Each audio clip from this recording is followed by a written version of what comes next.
How's it guys? Carl here. I hope you're all doing well and thanks for tuning in or watching this video. It's not going to be a live one. It's basically just a pre-recorded shoot, but for everybody that watches in and comments on the videos, much appreciated.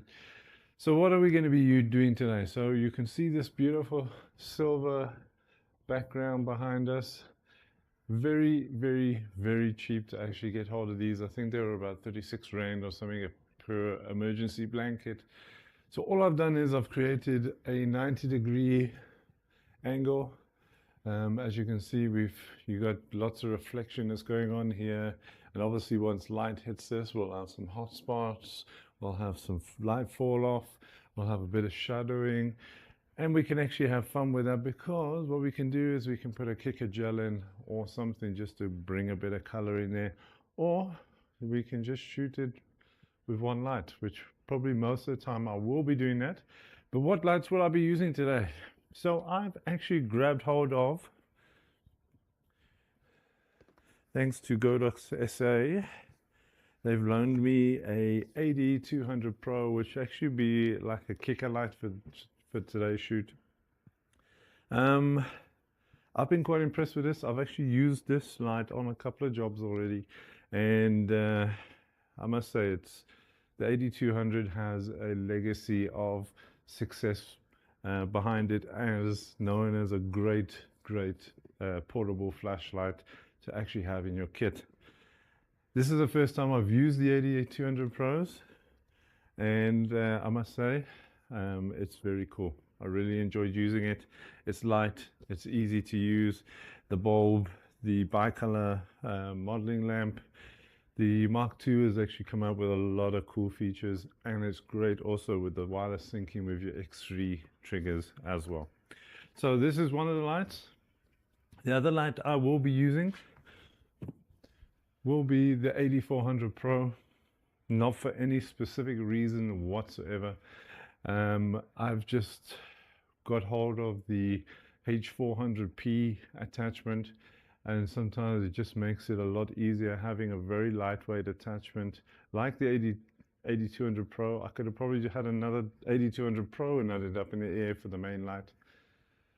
But the AD400 mounted on the side of a stand, let me just show you what I mean with that. So the modifier I'm going to be using is the ADS85S, also silver inside. Then we've got the actual extension head, which is the H400P. The AD400, which is actually attached on the side of the stand on a Godox super clamp. And this just makes things a lot easier when you want to push the stuff up in the air. I don't have a huge AD400 sitting up there, and sometimes it may start creeping down because of the weight of the light and you're not being able to tighten as much as you would like. This just makes it a lot easier and simpler for me. So that will be our main light of the actual shoot. Yeah. So this shoot, I'm going to be looking specifically just at flash. We will do another one like this, actually with continuous lighting, and start using things like the tubes, the LP600Rs, just to throw in a bit of color, and then we'll make use also of the studio lights that we do actually have here up on the ceiling. So without further ado, let's get started. I'm going to show you some of the stuff that we actually shot behind the scenes, where we actually did a recording of what we actually did, and show you some of the results of the actual imagery as well. So let's get started.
Okay guys, well that's it. I hope you actually enjoyed that. I hope you enjoyed some of the results. Let us know how you actually would tackle something like this. It's always good to hear from everybody. And yeah, let's see what you can create.